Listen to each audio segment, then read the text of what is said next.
All right, with me today, I say today, it's the 12th of November when we're recording this, but it'll go out in about 6 months' time, is Daniel Worrall. The reason we're doing this so far in advance is that the Surrey seamer and superstar of the county championship has been named one of the Wisden Cricketers of the Year for the year of 2025 when the book comes out, but for the season of 2024 and the few years before that as well. Welcome to the show.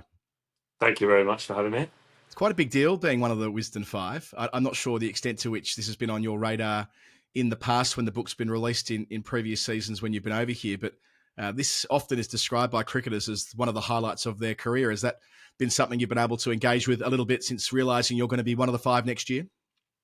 To be honest with you, I didn't really know it was much of a thing because I think it's predominantly an English thing. But yeah, after speaking to a few of the guys about it, I think it's dawned on me how much of a significant part of my career and I suppose a recognition of contribution that I have made and am trying to make to Surrey and English cricket. Yeah, and you mentioned English cricket there more widely. We'll probably get into more depth about this later on, but by the time this interview is going out, if I understand it correctly, it'll be when you've met all the eligibility criteria to theoretically play for England, which is a fairly remarkable thing when you consider the journey you've been on in professional cricket so far with, well, in Victoria and South Australia and Gloucestershire and Surrey in more recent years. Have you had a chance for that to kind of sink in as well, that this new chapter might be starting for you?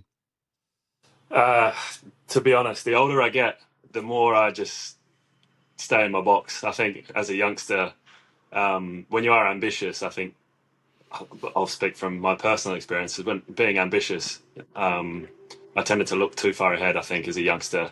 And then injuries probably played more of a part in my ups and downs than they should have done. And I think in my older age, it's just, I mean, I'll do what I can today. And when I wake up tomorrow, I'll do the same. So I think looking to April, I've just had a second baby as well. So that's keeping me well and truly grounded for the next couple of months. But if that happens, great. If it doesn't, I'll still have the time of my life playing for Surrey.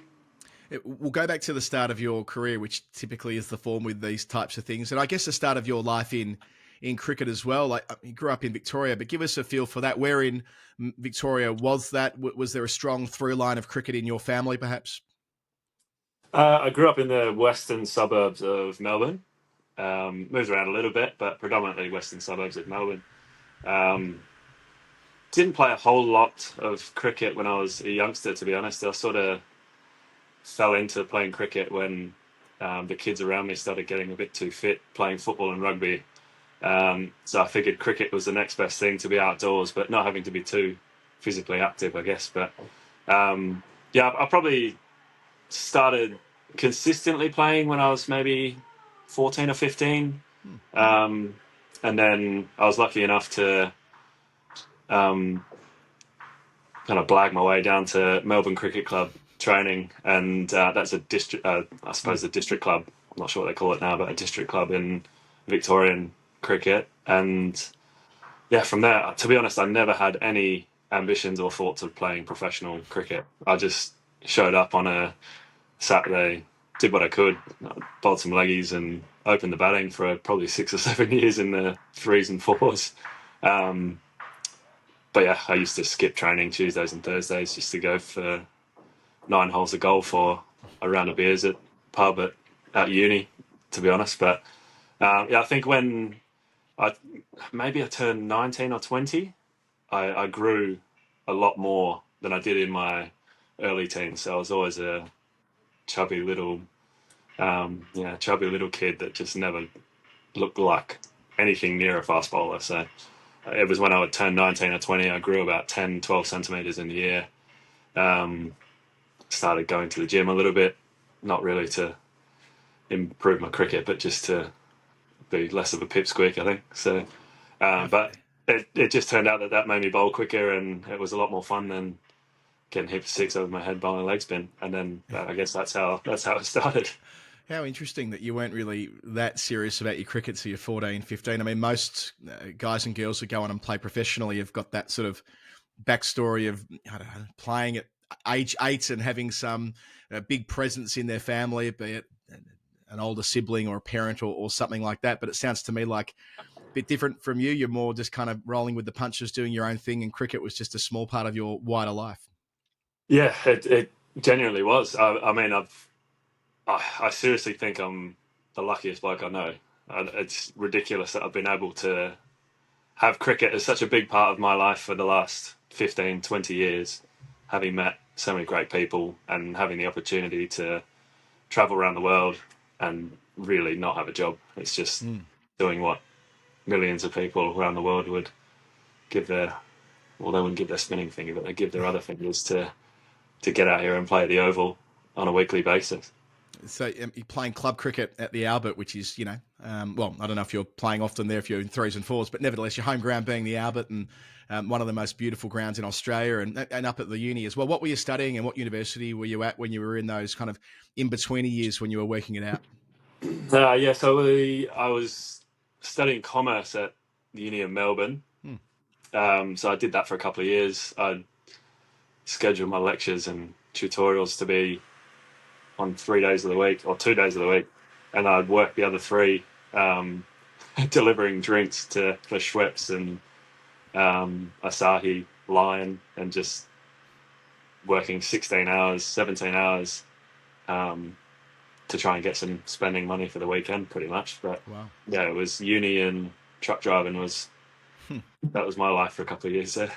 It sounds like you're from I guess what one would describe as a relatively working class background then, if you've got those kind of uni jobs part-time, working yourself pretty hard, both academically, trying to get the hours in there to pass at Melbourne Uni and doing what you need to do to pay the bills and playing a little bit of cricket on the side. And would that be a fair depiction of your upbringing, that it was fairly belt and braces, no highfalutin sort of private schools or anything like that? Yeah, it was. I don't suppose there's any distinctive part of my childhood that is much different to a standard Mm. Aussie upbringing. I think it was sport on weekends. I mean, English and Irish parents was Mm. a bit more of a tweak to the cricket, rugby, football rather than AFL and I suppose a little bit of cricket, but predominantly just football and rugby growing up. Um, yeah, it was. I mean, I went to private school maybe for the last 3 years. Um, but yeah, took mum another 7 or 8 years to pay that off. So I'm Yeah. grateful for that. Interesting that you made the call pretty early on to leave Victoria. I mean, looking back at games that you played in and teams that you played in, it doesn't give the impression of someone who was on the horizon for Victoria or anything quite like that. And then you move over to South Australia as I think, 21-year-old in 2012-13 and get to play pretty much straight away. But yeah, talk us through that decision to leave your home state and go over to Adelaide. Was it all about cricket or were there other factors built into it as well? Yeah, it was only cricket. I had not a lot else going on, to be honest. I had uni, but I could always transfer to Adelaide Uni, which I did. Um, yeah, I, I just, it sounds really bad to say, but I just didn't really care because I was at Victoria and I had Siddle, Pattinson, Boland, Tremaine, John Hastings, Clint Mackay. So I was just like, well, I'm never going to play there. So, Mm. and then I looked at the South Australian list and really didn't really know anyone there. So I thought, well, I might be more of a chance there. And I've always been a bit of an adventurer anyway. So I thought, why not? Let's just go live in Adelaide for a year. And if it works, great. If it doesn't, I can always come back to Melbourne and get back to what I'm doing anyway. Well, it works almost immediately in as far as you get a first class debut from the Sackers. I guess it's upon your first, your first month of your first season, October 2012, and you're playing against, I guess, a young Usman Khawaja, pick him up on debut as one of your wickets. It does set off this path where you're playing a little bit for the senior team, a little bit for the second team. Did you go to South Australia with expectations of playing straight away, or was it more that you went to a grade club and you were talent ID'd? I went over thinking that grade cricket was done. as as a stupid, naive 21-year-old, I moved over thinking I'm a big shot now. I'm a pro cricketer. I'm getting paid to do what I was paying to do 6 months ago.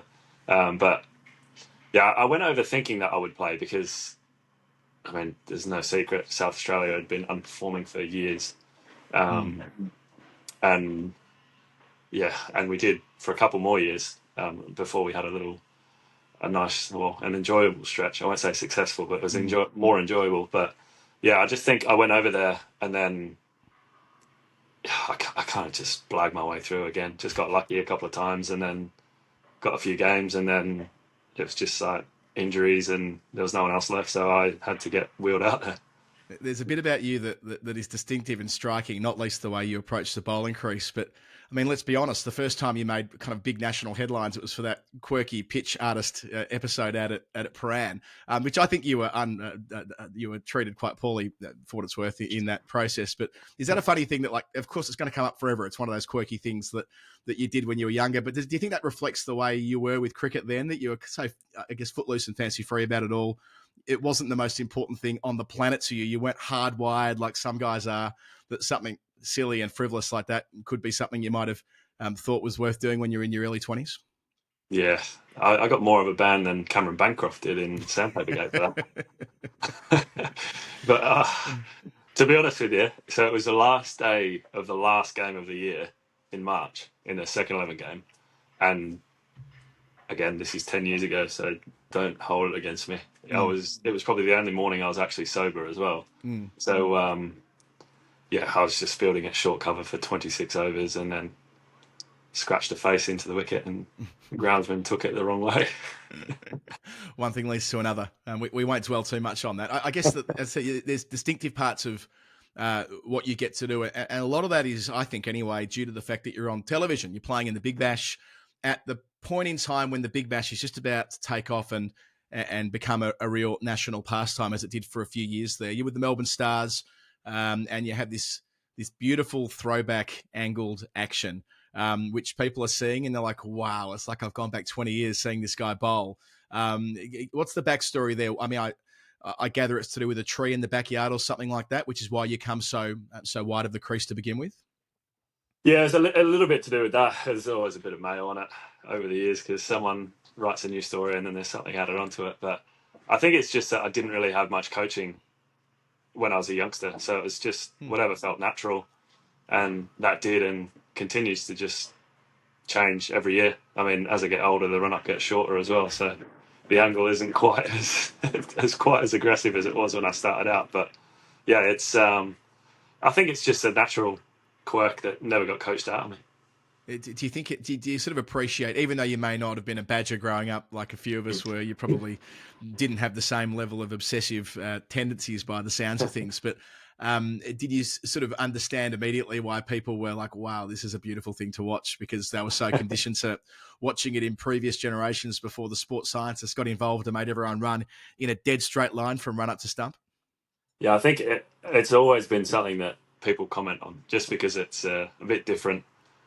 And yeah, like you say, as sports scientists and I suppose that more professionalism, more time spent on techniques and injury prevention and those sort of things. They're not all, because you guys see guys like Bumrah being best bowler in the world who does it ridiculously, and you would never coach that. But I think it's a bit more few and far between in the modern game than it used to be. So I think it's just a nice throwback for, I suppose, the general spectators at the Oval. As you're finding your feet with South Australia and putting together some performances, mentioned the Stars before, you're in a side with, I guess, Kevin Peterson, Glenn Maxwell, a host of others, and you're enjoying some success both with the ball but as a team as well, making finals, getting a lot of love for the way you're bowling in clutch moments, in big games and that kind of thing. That must have been an important stepping stone, doing it not just, I suppose, at training or doing it in the Sheffield Shield, where back in those days there was less footage and that kind of thing, and doing it on telly where lots of people are tuning in and forming a view around your bowling. I'll be honest with you. My first 5 or 6 years at the Melbourne Stars were I was not needed until semi-final time, because that's when the Australian ODI series or T20 series would happen. So, like you say, the big guys like Maxwell, Stoinis, Boland, Jackson Bird was in the team. Yeah, you name it. There's most of the team were in the Aussie side at the time. So I remember distinctly there was a conversation I had with Stephen Fleming, who's coach at the Melbourne Stars. This is when I'm about 25, 26 as well. So it's not like I'm a young pup. I was still well and truly, riding the wave that I was probably not meant to be. But I was speaking to Stephen Fleming before the tournament, and he said to me, "So, all right, we've got 7 games, whatever it was, before Christmas. Um, you're not needed, so you can just do what you want. You're at the hotel on Chapel Street in Melbourne after moving to Adelaide, so you get to come home for 6 weeks." And yeah, Flem was saying, right, well, you don't need to be at training. You can do what you want, just as long as you're at the hotel bar every couple of nights and tell us what's been happening. So I thought, okay, I'll take you up on that offer and see how far I can stretch that as well. But yeah, I think that sums up the first 5 years of me at Melbourne Stars. I definitely didn't impress anyone with my bowling, but yeah, hopefully I added something to the Yeah. culture in a couple of years I was there. Yeah, and you do, I suppose, as you say, develop a bit of a reputation bowling well in those elimination games and getting the Stars through to a couple of finals, which is all part of it. Alongside what you're doing with the Redbacks, which is a really interesting mini era, isn't it? Because you've got a group of strong fast bowlers operating together. Chad Sayers at the peak of his powers, a younger Kane Richardson coming through, Joe Mennie, who was a real handful, and you, the four of you vying for spots in the side. And the season of 2015-16 proves to be a breakout one for you. That big victory over Victoria where you picked up 8 wickets at the G. It was only a couple of weeks ago was the next time that South Australia was successful against Victoria. A 6 for in the Shield final as well, albeit in a losing team. So, things are suddenly speeding up for you with the red ball and you're developing a real reputation. That must have been really rewarding. Yeah, I think that was the period that I was alluding to before. That 2015, the Australian winter in 2015. A lot of our guys turned 23, 24, and we'd spent a couple of years together, mostly just having fun, to be honest. We were just young, and as a lot of the young guys are, and I suppose should be, just not really taking it too seriously, trying to figure out what their game is, how they can get better, and how they're wanting to see their career progress. But I think the winter of 2015 for the Redbacks group was brilliant because we had would have been 6 or 7 of our guys the same age, all came over to England. So it was myself, Adam Zampa, Elliot Opie, Jake Lehman, Alex Ross. I'm not sure whether Travis Head actually came over that year. Alex Carey did as well. So it was just that group of 23, 24-year-olds who just came over and made an absolute mockery of like professional sport in general. But then we went back and we just had this really refreshing experience. We came over and just loved how different it was, how fun the game was without the pressure. And so I think that having that young group come back to play properly again, it was actually great to have us all bond over that winter and come back. And actually, Travis had an amazing breakout year, although he'd been skipper for maybe 1 or 2 years before that. Jake Lehman had a great year. Alex Ross, again, had a great year. I came out of obscurity to do something every couple of games. And then, like you say, we had Joe Manning, Chad Sayers, who were maybe a few years older than us, but were just always going at 2.5 and over. And I think Chad might have taken 62 wickets or something a year or two prior. So he was red hot. And then, like you say, Kane Richardson was playing for Australia in the white ball stuff. So he'd come in and do well. And then I can't remember which year it was, but we used the Jukes ball for half of the season in either 15-16 or 16-17, where we had Nick Winter, left armour, who was also in England for the 2015 season, who came in and played Shield cricket with the Jukes ball and just made everyone look silly. So I think it just coincided with us having a lot of fun, being a bit reckless, I think, because we've won 5, lost 5, but we enjoyed every bit of it. And I think those couple of years were brilliant for that experience that we went through together, kind of a coming of age for that group. Quite nice that you identify that club cricket season in England as being an important stepping stone on the way through to you reaching that next stage as an Aussie domestic cricketer. So that was that in the Birmingham League where you were playing in 2015? What was it like, I guess, being a club pro? It sounds like you had a bit of fun along the way. Yeah, so I came over and played for Berkswell, and again, being the Aussies that came over, we kind of figured out a few weeks into the season that you either had to be one of the best pros on the ground that they've ever had, or the best pros off the ground that they've ever had. And I think looking at those lists of names, you can probably guess which ones were which. And so we made a point. We made a point of we'd all show up on a Friday night at the club and have beers with the old boys and keep the members and supporters happy, the ones that were paying you to come over and just literally be on holiday for 4 or 5 months. But yeah, we came back and on a Friday night, a few Guinness in the club rooms, play on a Saturday, and then there'd be a message come through on a Sunday morning, someone just saying, right, Edinburgh, fancy it? And then we'd have just 6 of us just go to Edinburgh for a few days, or we go to Rome for a week, or somewhere else in Europe just for a week, and come back on the Friday night and do it all again. Sounds completely idyllic. I guess from the cricket bit though, like, did you realise, you mentioned the Jukes ball in there, which is an increasingly big part of your story these days, playing in the championship week in, week out. But did something click for you there when you're playing club cricket in 15 that, gee, these conditions really suit my type of bowling? Yeah, I didn't have a lot of experience before coming to England. Obviously, I'd never seen a Jukes ball until I actually bowled with it in the first club game. I just remember thinking, this is so much easier. I mean, it's all the variables that I can use, but in Australia, you just get them once a season. And so all of a sudden, I'm playing this club. Admittedly, it is club cricket, so it's a bit different to First Division County Championship at the Oval. But the concept of having the Jukes ball as a swing bowler, who I suppose my only real skill is being able to let the ball out exactly how I want it. So yeah, having the ability to have it swing a little bit or swing a lot from wide of the crease, close to the crease, to have it nibble, to go back in, to go away, to not swing. I think just having all of those cards now in my hand, I think it was just, hey, this is actually good fun. I mean, that sequence of playing in England, having a massive Shield season, and then before the next Shield season begins, you're playing for Australia. I mean, you picked to go to South Africa to play one-day cricket. It's an unusual tour where the big 3 or big 4 Aussie quicks are rested ahead of a home summer. But nevertheless, I mean, you're going on tour as a full Australian cricketer, having only a couple of years ago been a peripheral member of the South Australian team.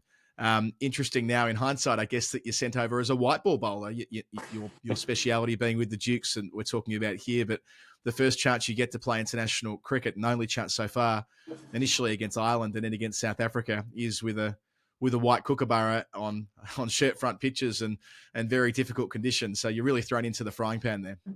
Yeah, there was not just the big 4. I think there was the big 15 in Australian cricket that were missing on that tour. That's why I was on there. I mean, I'd played maybe 10 or 15 List A games at that point, and I would have averaged 40 plus, surely. So I just didn't get white ball bowling yet. And like I was saying, kind of in jest earlier about the Big Bash, I really hadn't worked out how to bowl with a white ball in either 50-over cricket or T20 cricket. So, yeah, whilst it was nice to say that I've gone and got picked on an international tour, it just wasn't great because I was not ready for it. I was no good. We lost every game, and then came home thinking, what's the point of that? Yeah, I mean, it does look like I remember covering it at the time, a fairly chastening experience. I mean, you beat Ireland, and that's where you get your first international wicket. Gary Wilson caught behind Matthew Wade. I'm sure you've got that somewhere stored away in the recesses of your mind there from that trip.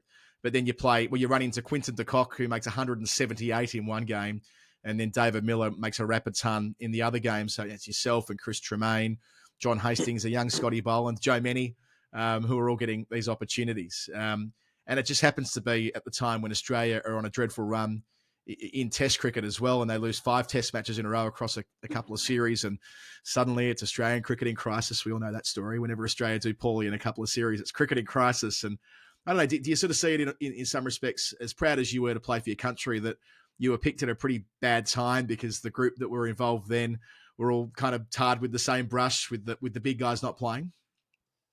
I mean, I still played for the number 1 side in the world, didn't I? Sure. They were still ranked number 1 in the world at that point, even though they left the number 1 side at at home. Yeah, it was a great experience. I got to fly my brother over, Mhm. and my good mentor came and spent a couple of weeks in South Africa. And yeah, again, I think the most exciting times I've ever had playing cricket is not playing cricket. So we got to go around South Africa, a country I'd never seen before, hanging out with these guys that were the best in the world. Um, and yeah, the experience for what it was going to South Africa with a couple of mates and played a bit of cricket, embarrassed myself a little bit, but enjoyed my time whilst I was doing it. Oh, I mean, what anyone would give for a few Australian caps, right? I mean, you put it into context. You've lived the dream of so many, even getting to wear that uniform and stand for the national anthem and those types of things. I mean, yeah, whilst there might be like a natural come down afterwards, but still, consistent within the South Australian team and continue to be until you pick up that foot injury in 2018 playing with Gloucestershire. So that's your first professional season playing in England, getting that chance to play over in Bristol. How did that come to pass, and how frustrating was it that, getting there to play a full pro season, that you weren't able to do too much of it due to your body letting you down? Yeah, it was unexpected, to be honest, because I didn't really consider being I suppose, overseas pro in county cricket. I thought it'd be nice, but it kind of came out of the blue. Um, Went there, and then my strapping was too tight on my ankle, and then bowled for a couple of games and felt that something wasn't right, and then yeah, woke up one morning and I couldn't put shoes on, so had to get it scanned, and then ended up flying home. But yeah, that was my first little taste. I think I played maybe 4 games that summer for Gloucestershire, and again, it was the same experience that I had in 2015 playing club cricket. The first game, I remember it was at Kent. In fact, I remember playing 4 games, and I just remember thinking, did no one survey any of these grounds? Because I played at Kent, I played Lords, Sussex, and there was one more. I can't remember. There was one more, but I was just like, what is this? But yeah, using that slope at Kent, I remember bowling Hino Kuhn through the gate for my first wicket, after the ball was swinging everywhere, and then it was also nipping as well. And I thought, oh, this is a bit of me, this. It's interesting that like Australia is set to go to England in 2019 for the Ashes, right? As they are every 4 years. And even on that small sample size, because you come back to Australia, take a 7-for in your first game back for South Australia, knock over WA, first game of professional cricket after 5 months off. And, I guess that's an important moment just to prove again that your body's right. You're able to do this thing. You're able to make it really count for your state. But then as the build up to the 2019 Ashes is coming, your name is in lots of media reports. You and Trent Copeland are the two that people are saying, well, these guys have bowled in England, played county cricket. They could be exactly what Australia require, after they didn't use any of those types of bowlers apart from Peter Siddle in one test match in 2015. I mean, did you start to kind of believe that for a while there, when there was so much media speculation that you could get a Guernsey, that there could have been a test to it in the offing in 2019? Yeah, I did, and I think that's, again, I alluded to it earlier in our chat, that I kind of, my head got too big for my shoulders. I think in that little period where I was playing county cricket, playing for the Stars, everything was easy for the Redbacks. I was getting picked when I was fit, and I think I got too involved in my own success. I think when I say success, I wasn't failing. I'll say that. But I think I got too self-absorbed and worried about what was happening next. People talking about it. I'm going to go in the Ashes and rah rah rah. And then I had that goal for 18 months probably of being picked for an Ashes series in England in 2019, and then I just got injured, and it's over like that. So I think that was probably the lowest ebb in my career mentally, just being able to deal with the setback, given all that expectation, both internally and externally, of making that Ashes tour, and especially because I was over here playing county cricket already. if it was going to happen, I was already here, already playing with a Jukes ball, already ready. So I think when I did get injured, it kind of just broke me a little bit. But I think it's my own fault for it was just a nice return back to Yeah. earth. And I think ever since then, after being told by the doc that I'll be unlikely to bowl again, just because I had 3 different stress fractures in different parts. And yeah, he's just said don't even consider it. So after speaking to doctors in South Australia, I had the coaches ringing saying, right, come home, we need you doing rehab. We need you doing this, this and this. We need you to be here doing Pilates, yoga, all this. And I spoke to the doctor, Jeff Worrall at South Australia. I remember sitting at a services between Bristol and London.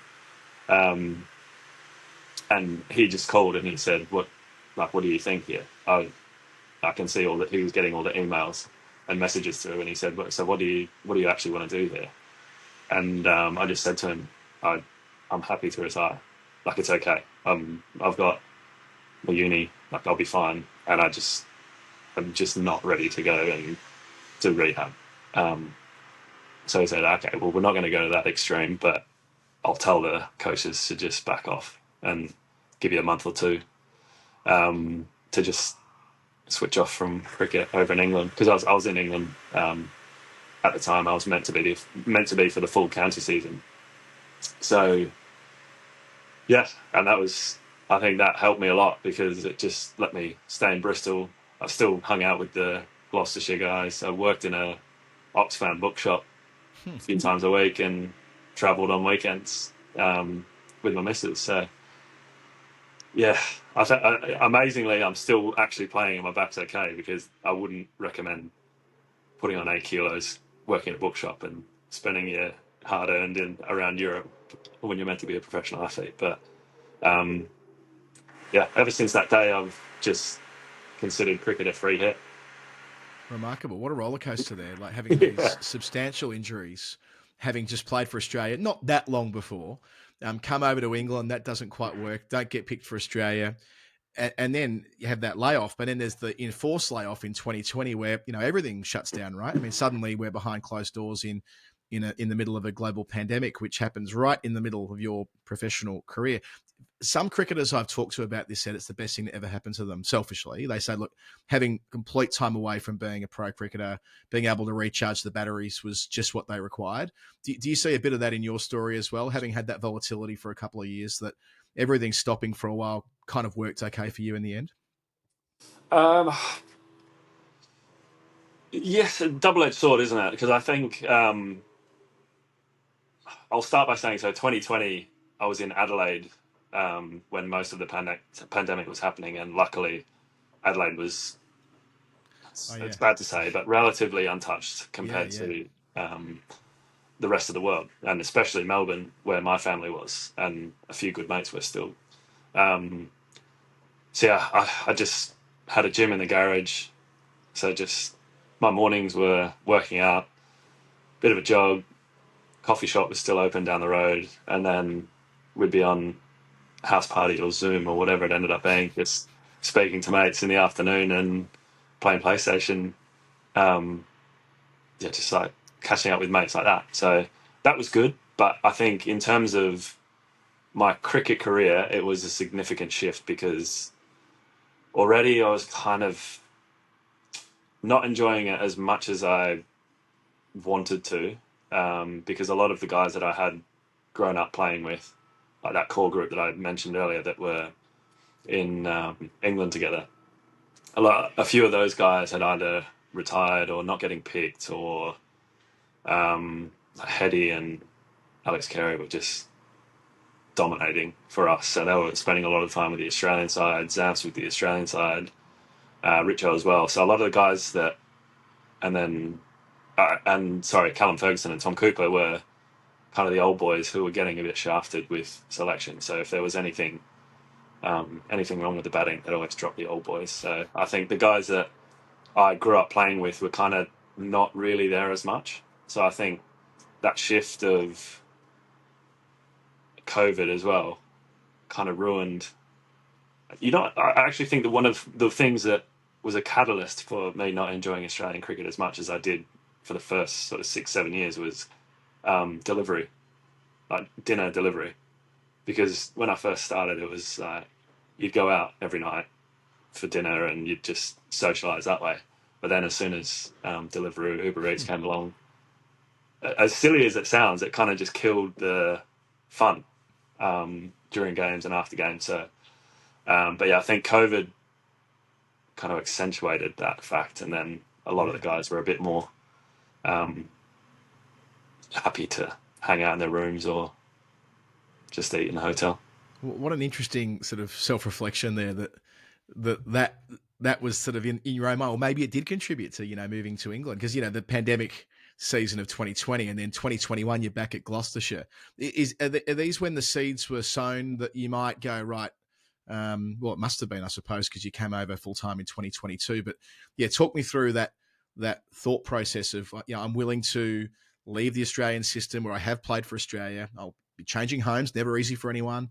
Be living in a different country, albeit one that you've got a passport for and got family links to. But yeah, what becomes a significant life decision, which gets made not long after the pandemic.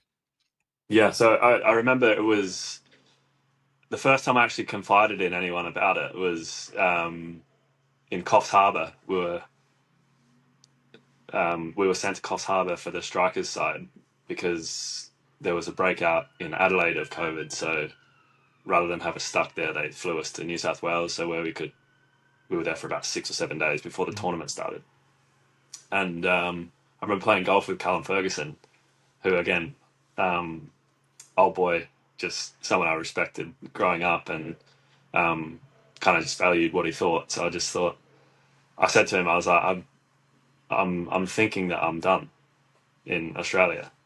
And he'd played at Worcester as well, so I kind of understood just how fun county cricket is. So he thought, yeah, I thought you might be in the next couple of years. So it kind of grew from there. And then obviously my partner I'd spoken to about, because she was keen to try something new. But yeah, that was the first time I'd thought about it, and that was in 2020. And then when I came to play cricket in 21, after the 2021 season in Australia, where wherever we'd play, we'd be in a bubble, couldn't leave the hotel. Big Bash was groups of teams just being flown around hotel to hotel around the country, no crowds in stadiums. So I think that for me, it just sapped all of the fun out of professional cricket in Australia. And I think not having that group of mates that I'd grown up with around all the time, combined with COVID restrictions, combined with youngsters preferring to play PlayStation and sit on their beds rather than go out and just live normally. I think that just all culminated in the opportunity arising in England. I mean, there are two opportunities, though, aren't there? I mean, you play a game of domestic cricket in Ireland in 2015 when you're a club cricketer, which sort of suggests that you were thinking about it at some level. And I know the Irish guys always talked about the fact that you could play Test cricket tomorrow, literally, for them when you were, well, that's not quite the case because the qualification, but still, you could have become an Irish cricketer and almost guarantee a Test career. Was that ever a real possibility that you might have taken that route and gone and moved to Dublin instead of moving to London with Surrey? I think I think everything was just on the table because, I mean, after my injury in 2019, I was kind of thinking, well, I'm too far off it now. I'm not going to be playing for Australia again, unless I do something extraordinary. But I wasn't ready yet to hang him up in Australia because you just never know. I was 28, 29, so I was still bowling well. I was still relatively young. But yeah, I think when I turned 30, I just thought, this is... I don't think the Ireland thing was ever a serious option. It was definitely there as something to think about, but I think having the rules now where you can't actually play county cricket as a local, you have to be in overseas, even though you're Irish, kind of ruined the ease of that option, I think. So, Right. But yeah, Right. So with everything that, was on the table. yeah, with that diluted, you make the call to go to Surrey, and look, it's what a result, right? I mean, you get to lob up at a test venue, Division One club that enjoys a lot of success. A lot of guys who play for England in the dressing room with you. How did it come to pass that Surrey became your home? Who was the recruiter? Who was the conduit? Well, it's so we played a game. I played for Gloucestershire against Surrey, and at the Oval, and it was the flattest thing you could imagine. I bowled to Hashim Amla all day, and he made about 140, I think, and just didn't miss the middle of the bat all day. We lost by an innings, got bowled out twice, and I just thought, oh, this is tough work at the Oval. But then I saw Alex Stewart, saw the gaffer out in the car park afterwards, and he just said, "You want to be a Surrey player?" I said, "Oh, maybe." He said, "Yeah, Hashim Amla's just signed you, so I'll call you tomorrow and we'll talk about it." And so I was thinking that I was never going to impress anyone at Surrey ever again after that outing for Gloucestershire. But yeah, I think after speaking to the gaffer and just hearing about his take on the club and what it means to him and what they were trying to do with the squad moving forward, I think it was just a natural fit to come in as a senior bowler and hopefully lead the way. And you really have. I mean, your numbers are quite staggering. 139 wickets in 3 seasons, 100 in the last 2. You've won the comp in all 3 seasons. You've been a Surrey player. And last year, in the year where you're receiving the award, 2024, 52 wickets at 16. Give us a sense of how this has worked so seamlessly for you. Coming to a ground which, it's not as though the pitches are designed for bowlers to get easy wickets or anything like that. It's a test ground after all. But the group you've got that have made it an art form of bowling on day one and taking your 20 wickets and getting the job done. It's an incredible team to be leading the attack of, but you seem to have enjoyed it more than anybody else. Yeah, I think it's special for me to have been able to come to the other side of the world and walked into the Surrey dressing room and felt like it's all I've been missing in my career. And I think that's a special mention to not only Alex Stewart, but Gareth Batty, who's the coach, Burns as captain, and then the guys around the team are all weirdly humble. And I think the outside view of Surrey is that that's not the case. But I think coming into the Surrey dressing room as an outsider is kind of like just a motley crew where it just works. Where I think in environments in the past at Surrey where it's talked about that it's just been an ego change room and difficult to manage, a lot of change room politics, a lot of whinging, but this group, I've never seen anything like the cohesion that is from the first pick to the last man on the roster. I think it's just an amazing place to be. And yeah, you say we've mastered the art form of bowling on day one, and I think it kind of goes hand in hand with our ground staff that have been able to produce the pitches we have to suit our team, which has made our team get better on those pitches. So it kind of they complement each other nicely. And I think, again, credit goes out to the management who actually put the squad together and figure out a game plan that works. And then we come and just do our jobs. In your second year in 2023, you were capped by the club and you put up this beautiful LinkedIn post. Of all the platforms to choose, you chose LinkedIn. My only social media. Interesting. That of itself is an interesting discussion point, I suppose. But you described that it was like kind of what you're saying there, really, that it completed you as a professional athlete, being able to play at the Oval and what it meant to you being captain and for all of the challenges of moving to another hemisphere, another country and so on, that this has just agreed to you to such an extent that you feel like you are, I guess, a Surrey lifer now, aren't you? You've won the comp 3 times. They're never going to let you go.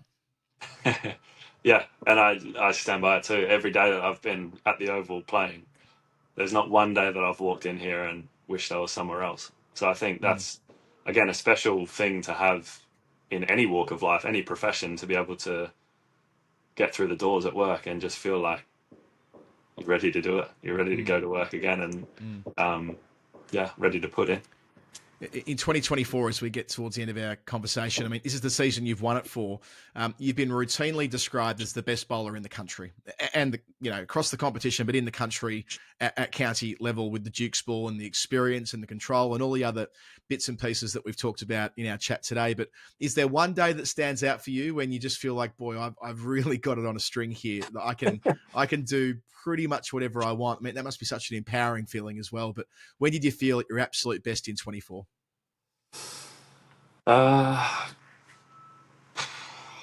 Honestly, I think just having days where you're not sore is days where you're just completely in control.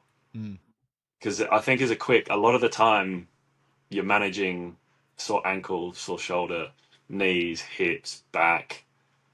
It's your first spell that feels different to your third spell, to day 3, day 1, a green pitch, flat pitch, overhead conditions.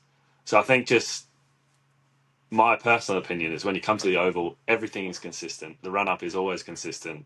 The pitch, you know what you're going to get. I mean, if you just stand the seam up, it swings. That's just the way it is. And then, so the big thing for me is just, if I'm not sore, then it's just easy. It's controllable, and it's just, I suppose it's just repetitive. So I think, just my years at Surrey, I think just having the consistency of preparation, recovery, and then having my physical part sorted, I think you get so much reward from good bowling here that you just don't need to change that much. So the focus just gets narrower and narrower. And you often hear that from international cricketers, don't you? That they talk about the consistency of the environment they're in. And to almost come full circle, in our chat, we started briefly touching on your eligibility for England. And it's been said by the top brass at ECB level, Rob Key, for instance, talking about you being a real legitimate option for them in season 2025, 5 test matches against India, and then even potentially going to play against Australia in an Ashes series. I mean, you're a Londoner now. You live in London with a young family and that kind of thing. I mean, how would that feel for you if the opportunity did come to pass that you were playing Test cricket for England, and indeed maybe even playing against Australia? That from an emotional perspective, does it all kind of line up and feel natural to you after a few years over here? Yeah, I don't know how I will feel about it. I can't really tell you that until I've done it already. But I'd love the opportunity if it happened.